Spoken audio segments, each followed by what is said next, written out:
Hello and welcome to the AniMonday podcast. My name is Colin Hempill. And I'm Kayla Hempill. On our show, we roll the virtual dice each week and must watch a randomly selected anime title. Thanks for joining us. We're back. Finally. We've both been really sick. Yeah, a mix of being extremely busy and sickness on and off. Yeah. Still not 100%, actually. So if we sound a little funny, that is why. Yeah, we're going to take frequent breaks, I think, during this recording. Yeah. Several weeks ago, we hit the random button on Crunchyroll, and the tile that was revealed at the table is called Saki. There's some interesting history around this show.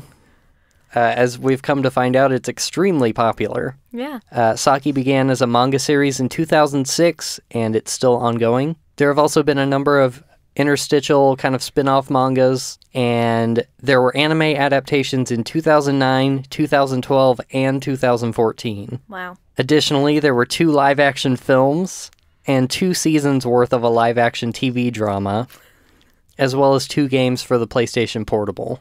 Are they Mahjong games? They are Mahjong, yeah. I think with a little bit of like visual novel stuff thrown in for the story. Okay. We watched the first 4 episodes of the original 2009 anime series. Kayla, would you like to give us a synopsis? I would love to. The Mahjong club at Kiyosumi High School has struggled to place in the district's tournament for years, and this year doesn't look any better. Enter Saki Miyanaga, a first-year student with a talent that she has kept hidden for years. Saki hates the game and doesn't wish to pursue this hidden talent, leaving the team desperate to convince her to stay. With Saki's help, can they really win this year's nationals?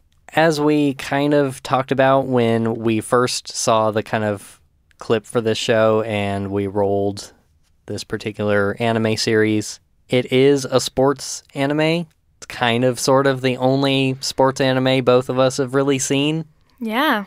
And it's a weird one to start out with because I don't know how to play Mahjong. No. I think a lot of people in America think of Mahjong as the solitaire-like game that you get. The one pre-installed on Windows. Yes, yes. Most iterations of Mahjong are not like that game. Yeah. Yeah, and so I don't really know like what the Mahjong scene is in Japan. Like, is this a common thing that everyone there kind of knows a little bit, even if they're not competitive at it? Is the competitive scene really big, like it's kind of portrayed in the show? I'm not entirely sure. So there's some stuff around the edges that we don't really know. There's context that we don't have. And I think that's going to play a lot into our discussion today. Yeah, definitely. I know I tried to do a lot of research about how to play the game and its significance, and it was more than I had time to really go into. Even between episodes, we kind of got in over our heads and tried to look up a little bit to know what in the world they were talking about. And yeah, I think it's the thing that if you're not sitting down and watching a video at least of somebody teaching you how to play or sitting down with someone who does know how to play, it's kind of hard to figure out on your own.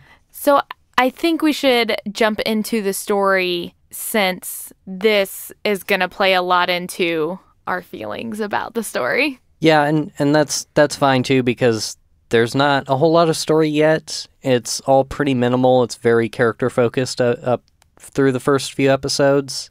And as with any sports anime, I think that's kind of going to be the case. It's all about getting to the next tournament, winning the next thing.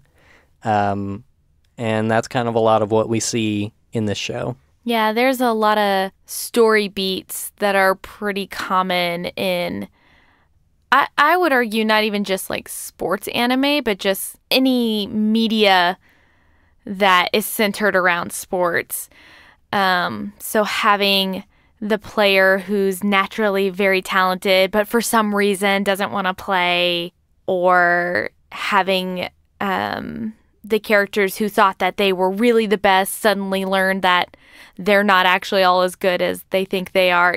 These are things that we see all the time in sports shows or movies and anime, and all of those beats are found even in the first 4 episodes. Yeah, the only kind of reference point I had for this sort of character development is one of the confidants in Persona 5, who I was thinking the whole time, because it wasn't a major character at all. It was somebody that you would go to the church and she was like the only person sitting in there. But I was thinking the whole time, did she play Mahjong? And no, I think it was Shogi, actually. But she had kind of the same trope of like the prodigy with this weird family history of the game, and she's kind of like a local celebrity because she's so good at this like game. This seems so weird to me as an American, because this would be like saying the chess team is like celebrity status. I don't know if that's what it's like over there, but it feels weird to me. From what I've gathered, Mahjong isn't even just a Japanese thing. It's like across a lot of Asian cultures, and it's something that pretty much everyone basically knows how to play. And so I don't know if there's that sort of equivalent here where almost everybody's family has played the same kind of game. So most people are probably competent at it.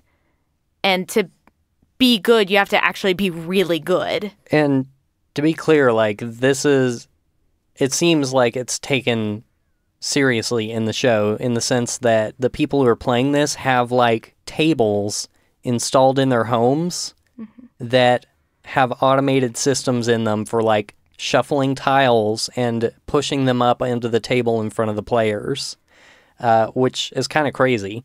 But if it is really that prevalent in the culture that there are like cafes you can go to where people play this game, but yeah, it's definitely kind of different from our perspective. Yeah. So as far as the story goes, it's kind of like what you were saying. The first few episodes are really setting up the Mahjong team at this high school, trying to recruit Saki and preparing for this initial tournament that they want to get into.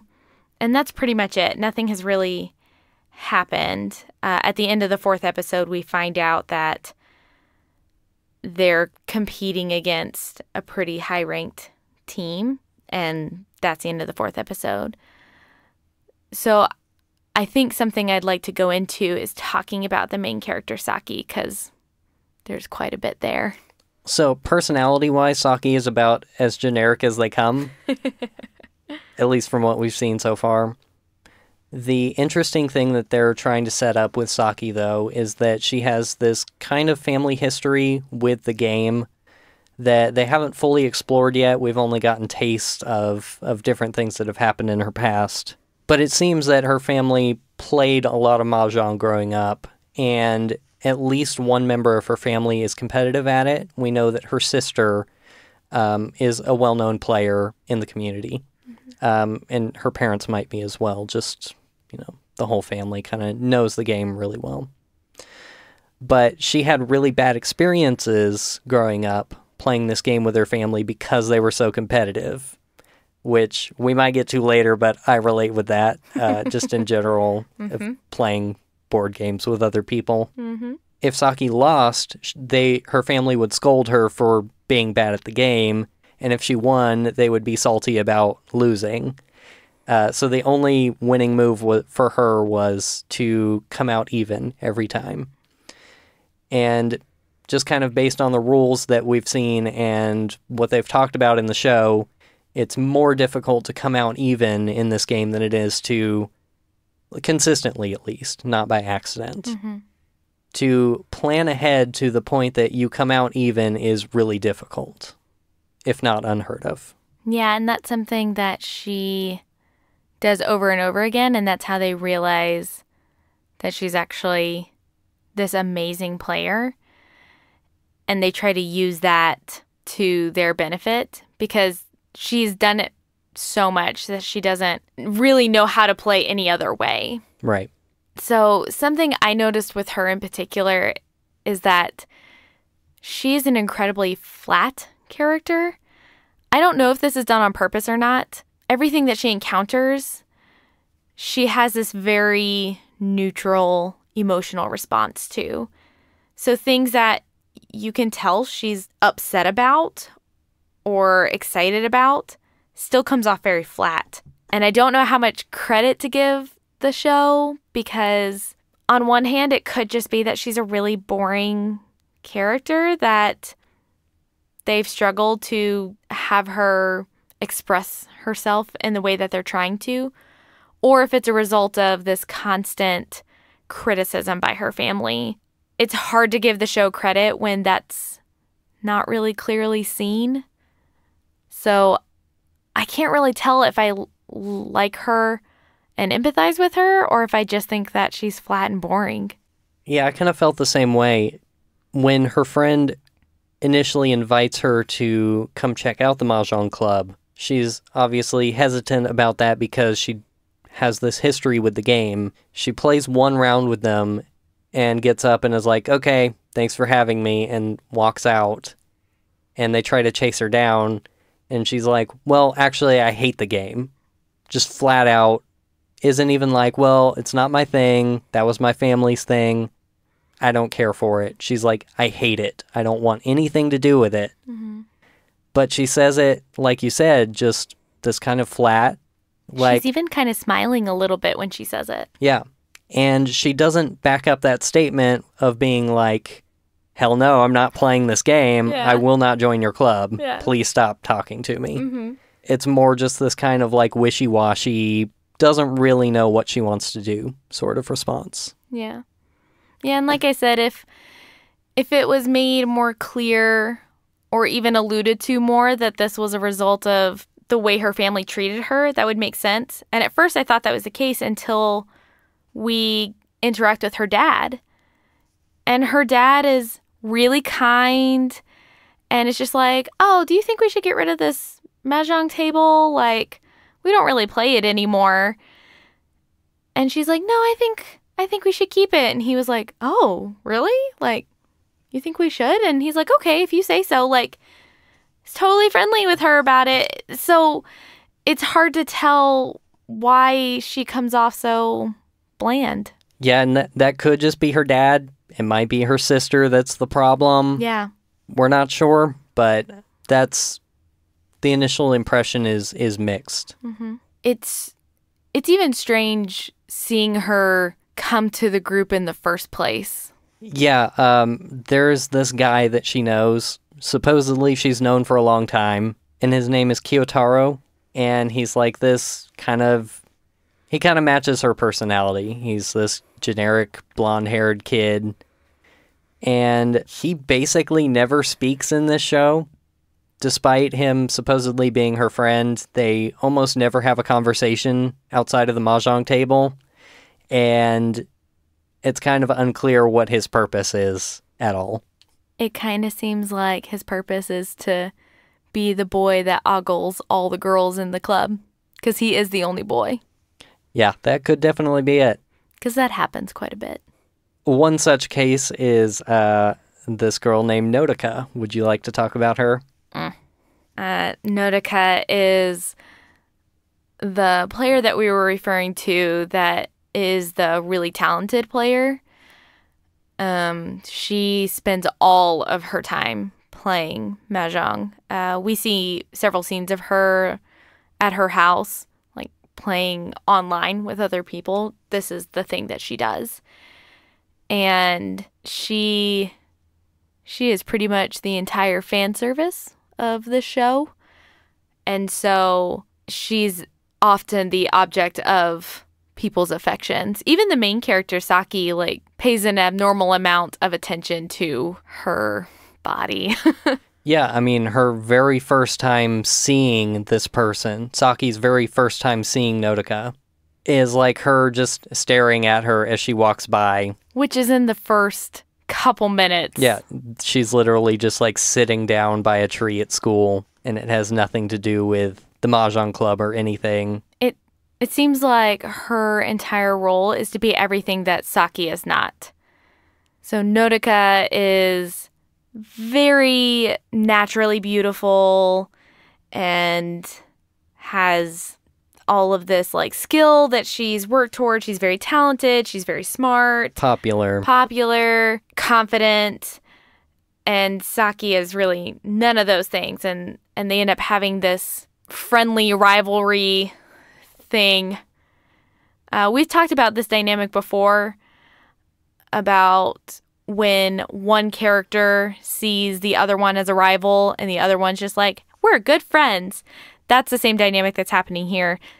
Saki pretty much sees Nodoka as a friend, and Nodoka sees Saki as her competition and her rival because Saki is naturally talented, and it seems like Nodoka is not. It seems like maybe she's worked really hard to be good at Mahjong, and it's very frustrating for her to see a person who is naturally talented and is not using their gifts. Yeah, in fact, when this like first match is happening at the club, they're all playing the game, and then when it ends, you've realized that there's this other person in the room who was like sleeping on a bed there. We'll probably get to that later. The place that they play the game in, their club room, is so weird. But anyway, the person who wakes up there is Hisa, and she's the club president of the Mahjong club. And she comes over to basically look over Saki's shoulder and is like, oh, I see what's happening here. Like, you're trying to come out even on purpose. Mm-hmm. There's no way that you got +/-0 every time by chance. Mm-hmm.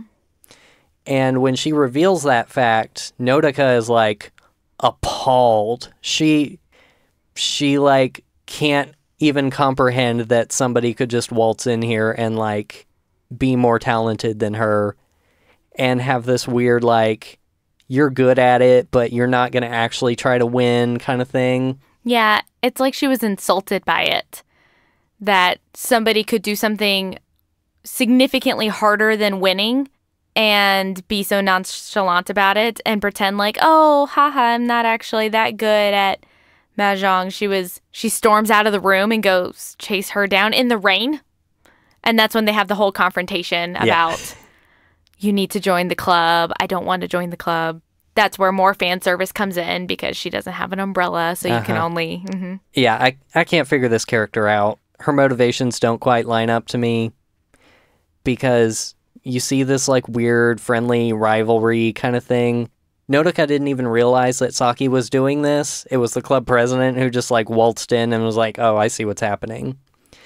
But within like the next day, she's telling a reporter like, oh, there is this person you need to watch out for who's gonna shake up the scene. Mm-hmm. And you're like, but she hasn't won a game yet. She's still coming out even every time. Yeah.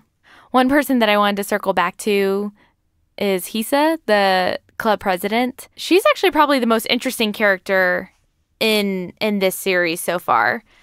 Because not only is she club president, she's also student council president. And she is this very understated character in the series. So she's really brilliant. Like you said, she immediately is able to see what Saki is doing and is able to find ways to get Saki to be involved in the club and to help her figure out how to actually be a successful player. Because Saki doesn't know how to win. That's something she ends up saying later on, is she only knows how to like come out even now. And so Hisa is able to manipulate Saki into thinking she's coming out even, but actually winning.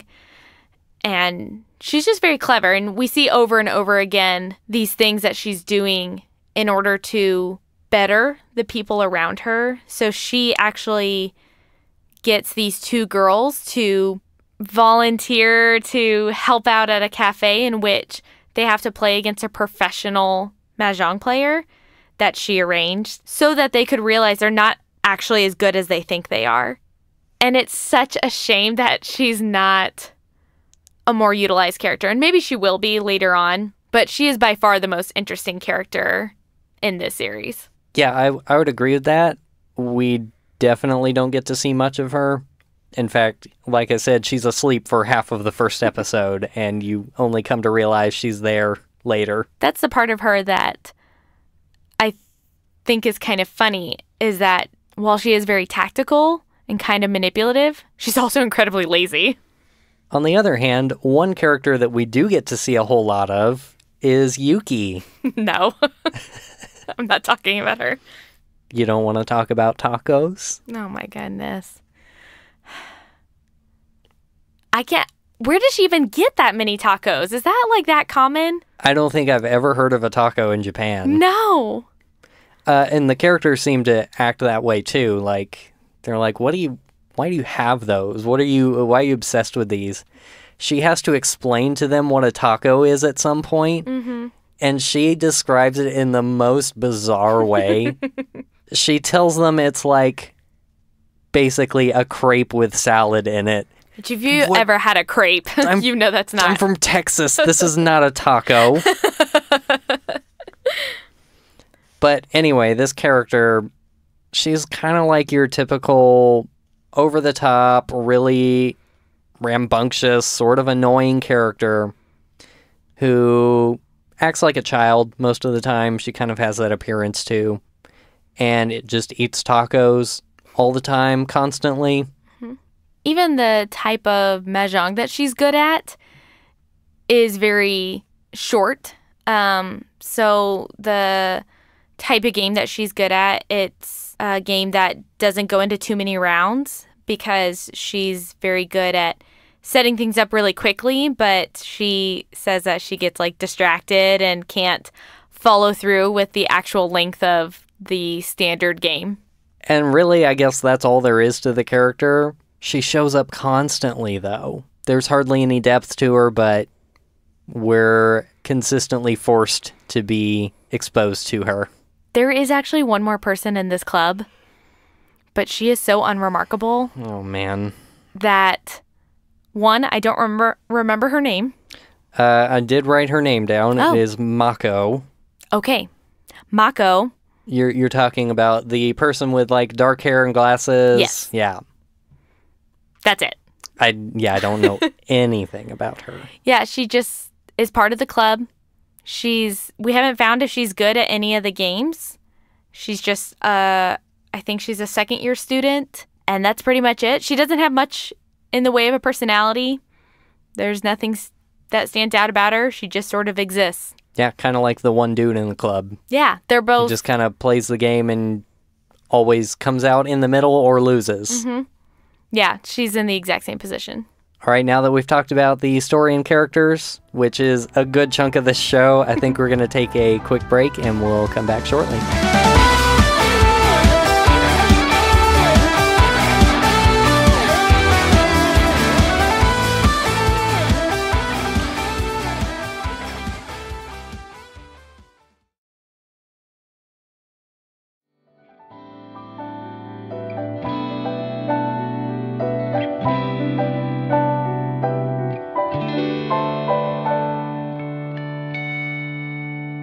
We're back.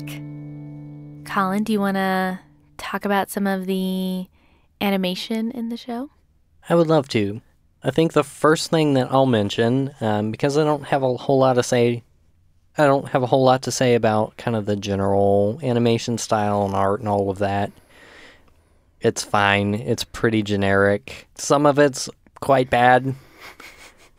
But one thing I do want to talk about, which I alluded to earlier, is the club room that they work in, which is basically a church steeple, from what I can tell.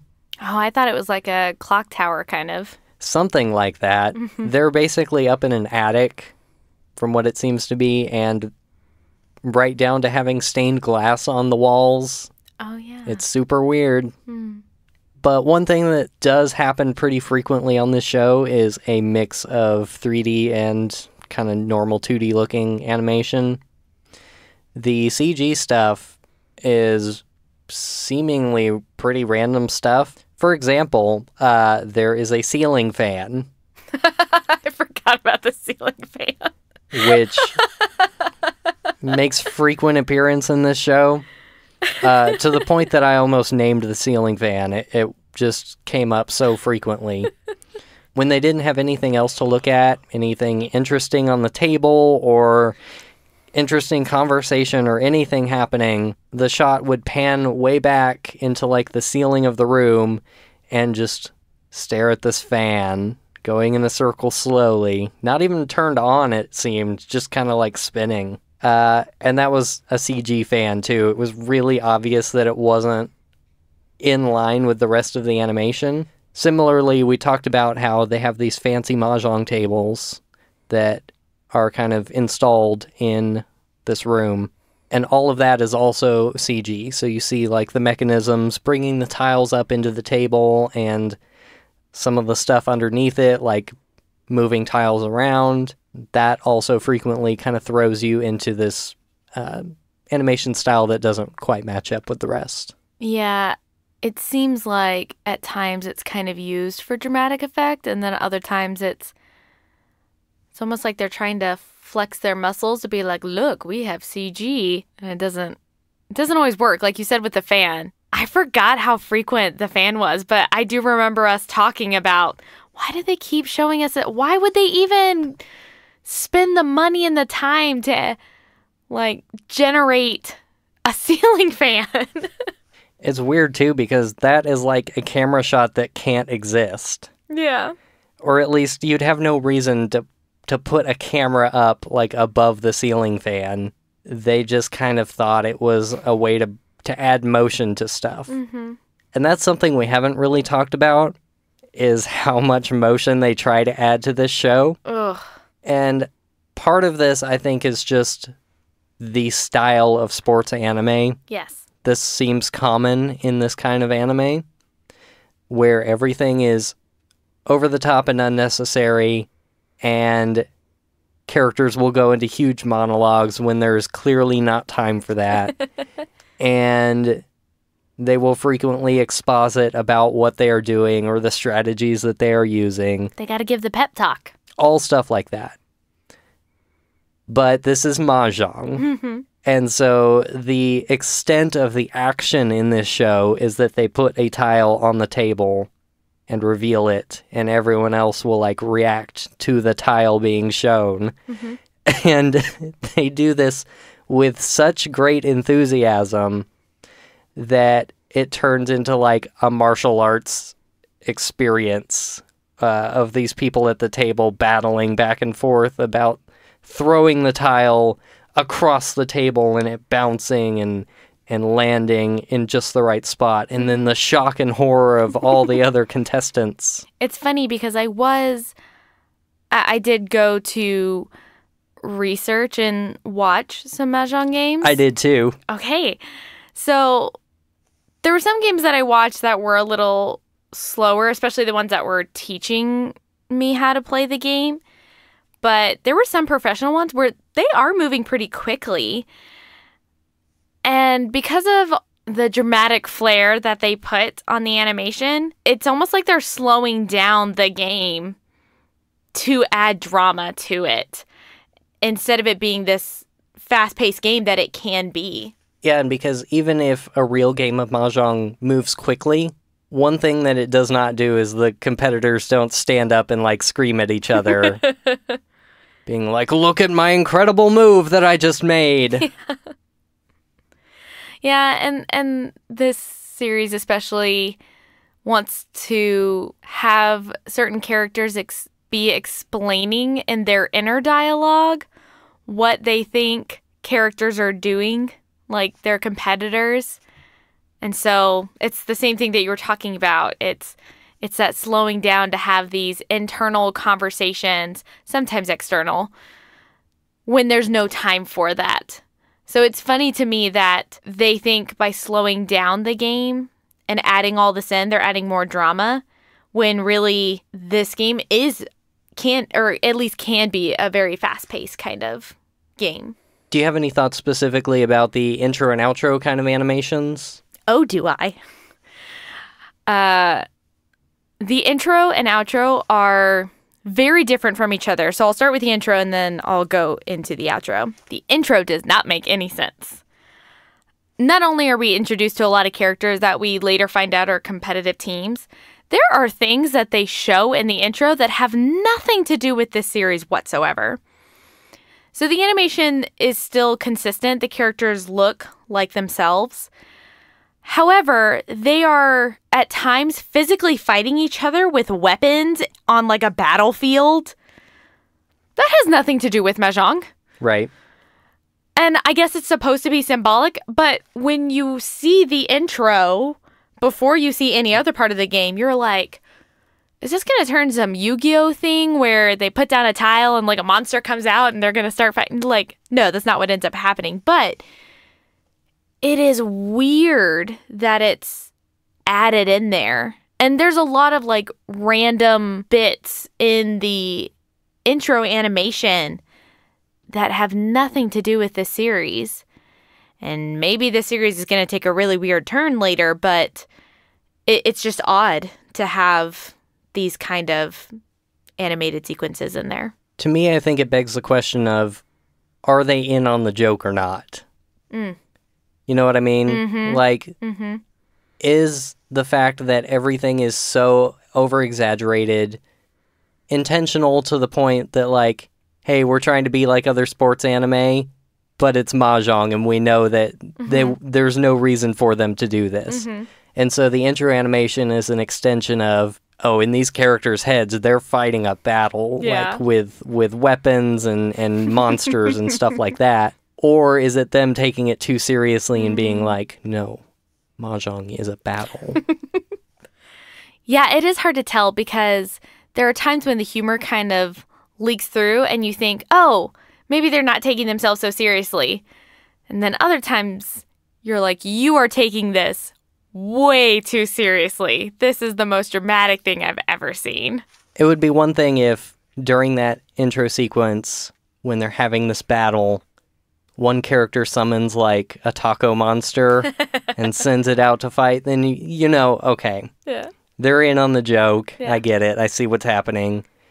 I don't necessarily want to take part in this, or maybe you do, but when it's kind of a toss-up between it being super serious and being over-exaggerated, it's kind of hard to get a sense for what they're trying to go for.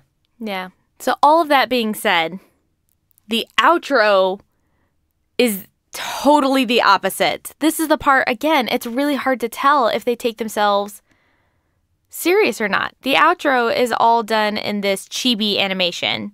It's really cute. That actually feels more in line with what the show is trying to do.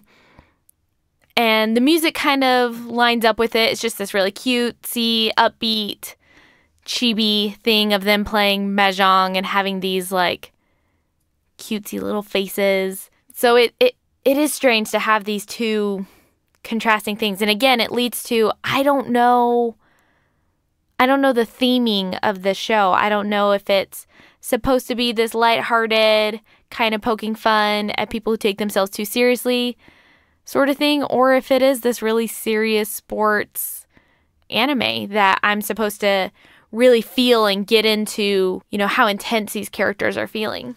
I think the last thing I would say about the intro and outro too is these two songs, the pairing of songs that they chose for the intro followed by the outro is a very common coupling that we see, and I think that goes along with the animation as well.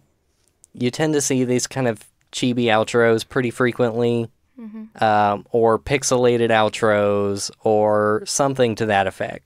And to go along with that, they typically do have like the actors singing this kind of cute, fun, upbeat song, and it might be a little catchy, but there's no depth to it.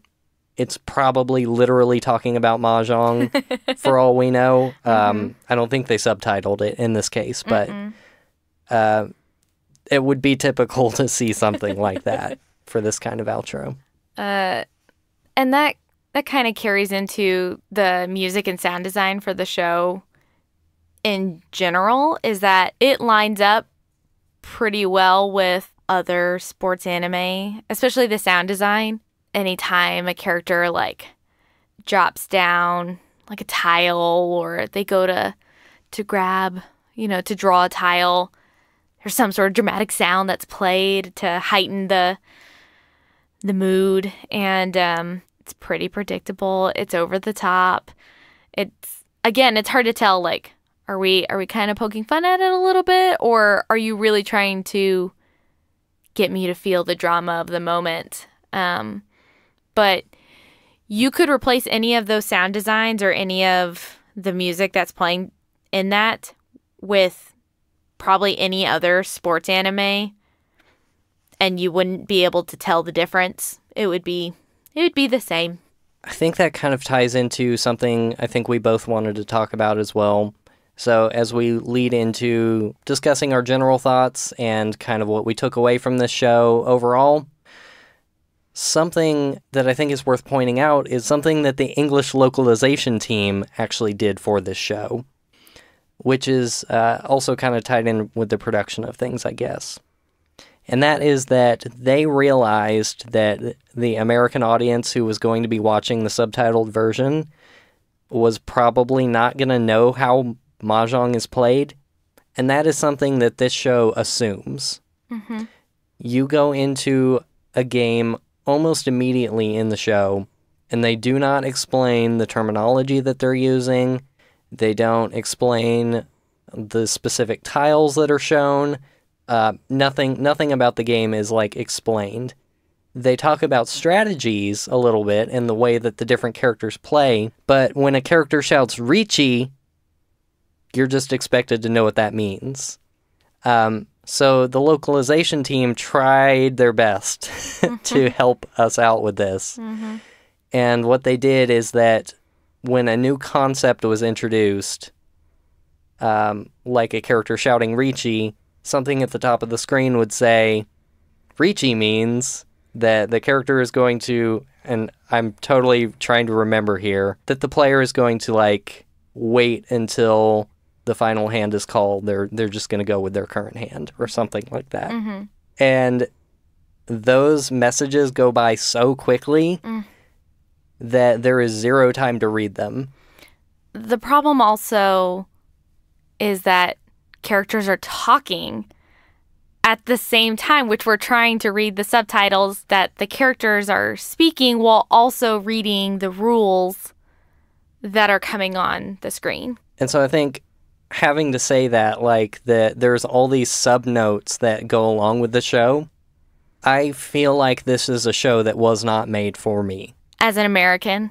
As an American, yeah, but generally as somebody who doesn't know this game. Like, I think about all the other sports animes that are out there. There are really popular basketball anime. And I know that Japan doesn't play quite as much basketball as we do.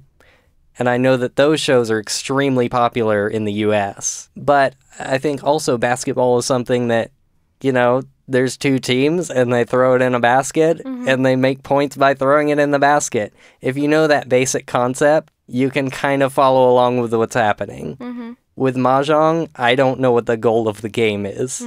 Even right now, I still, I don't know how you win.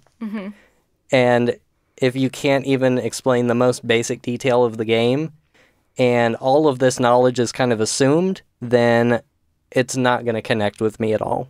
Yeah, something I noted about all this information that they were throwing at us is, it's sort of like you said, they were trying to explain a lot of terminology, but we don't know how the game itself works. And so the information that they're giving is not actually as helpful as they think it is.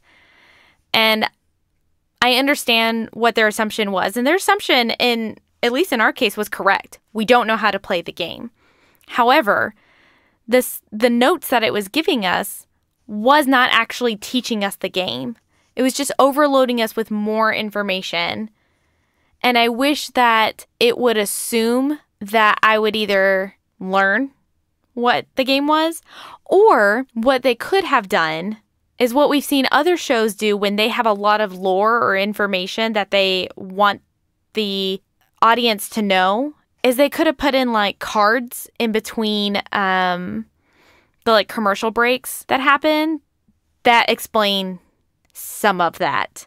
And I don't think that would have been difficult to do. I I wish one of those two things would have happened instead of what they ended up doing, because it ends up being very overwhelming because I can't read both things at once. And so then I'm getting frustrated because I know that I'm missing information that they had intended for me to take in and is actually kind of important for me to know. But I very easily wanted to learn how do you play Mahjong? Like, how do you win at Mahjong? So I went and researched that episode 1. And I wish they would have given me more credit to do that instead of trying to overload me with information that was not helpful.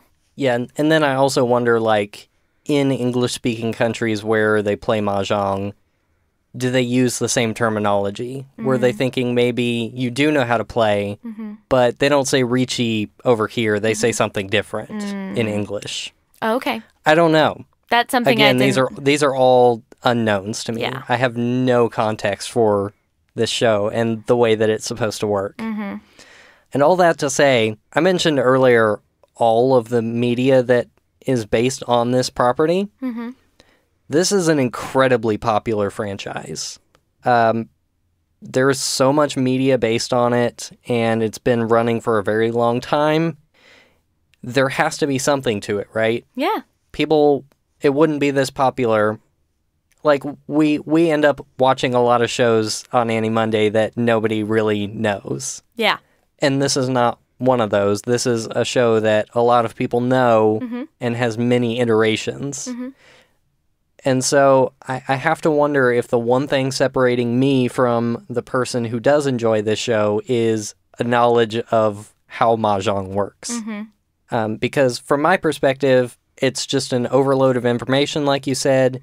It's like they handed me a glossary and told me to follow along and try to find the right term while also trying to read the subtitles. Because you're going to be tested later on this.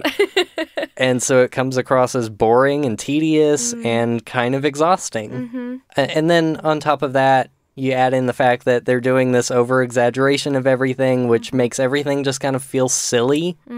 Like, it's not even worth my time to go learn the game because the characters are kind of taking it too seriously, but not taking it seriously at all. And I don't know what to do with that weird kind of drama. So with all of this being said, would you watch more of this? I'm going to say no. And I would also say there might be a universe in which there is a version of me who knows how to play Mahjong who would enjoy this show. And in that universe where I do know how to play the game, maybe there's a slim chance that I actually enjoy the show too. And how about you, Kayla? I'm also going to say no with a small caveat, which is this anime did do one thing for me, is I really want to learn how to play Mahjong.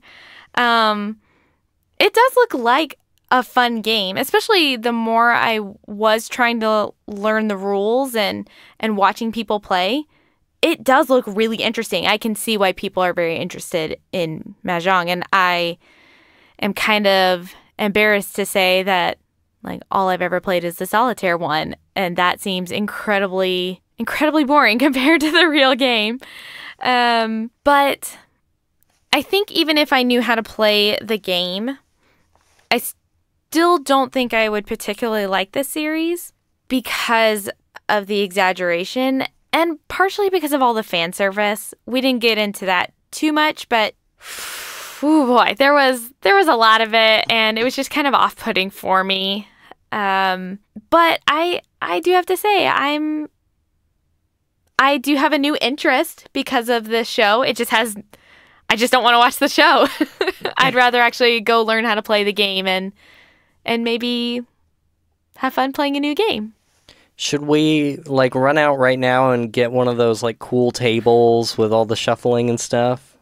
One step at a time. I think we can jump right to pro level. You probably could. You're good at everything. False. All right. Well, I think that about does it for this week. If you want to learn more about our show, you can visit our website at animonday.moe. That's animonday.moe. You can send us questions and comments to podcast@animonday.moe. And you can find us on Facebook and Twitter. Our username is AniMondayCast, and you can find links for that on our website.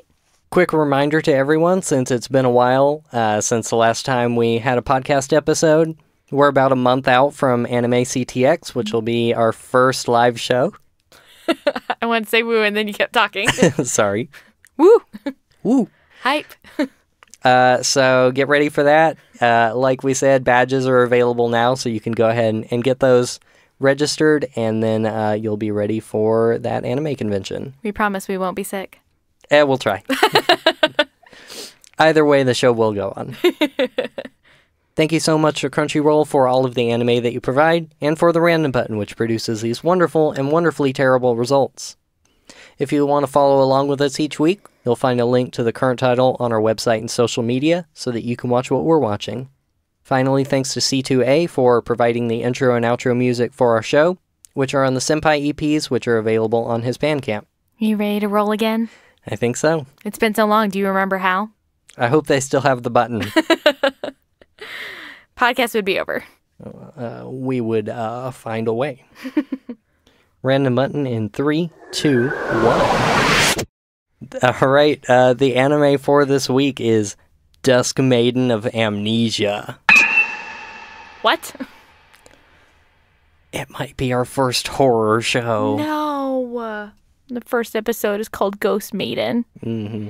Guys, I don't do spoopy shows. Nope, she doesn't. I don't like spoopy. Mm-hmm. I might be living under my weighted blanket for the next week while we're watching this, y'all. Mm-hmm. All right. Wish us luck. Yep, we'll need it. All right. We're going to see you all next week. We promise. Yeah, for sure. Thanks for sticking with us, and we'll see you next time. Bye, everyone. Bye.